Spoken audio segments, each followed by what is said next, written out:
فرض کرو تمہیں سردی لگتی ہے، اگر تم زبان سے روئی لحاف پکارنا شروع کر دو تو سردی لگنی بند نہ ہوگی، چاہے تم رات بھر میں 1,00,000 تسبیحیں روئی لحاف کی پڑھ ڈالو۔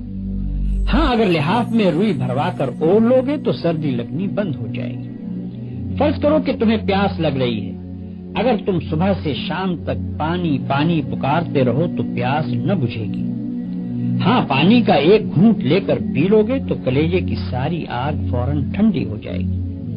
بس یہی حال کلمہ طیبہ کا بھی ہے، فقط 6-7 لفظ بول دینے سے اتنا بڑا فرق نہیں ہوتا کہ آدمی کافر سے مسلمان ہو جائے، ناپاک سے پاک ہو جائے، مردود سے محبوب بن جائے، دوزخی سے جنتی بن جائے۔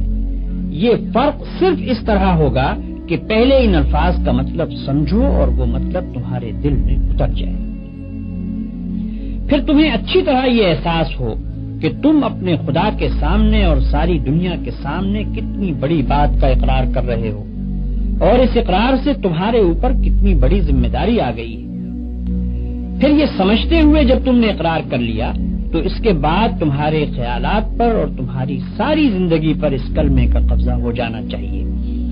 پھر تم کو اپنے دل و دماغ میں کسی ایسی بات کو جگہ نہ دینی چاہیے جو اس کلمے کے خلاف ہو۔ پھر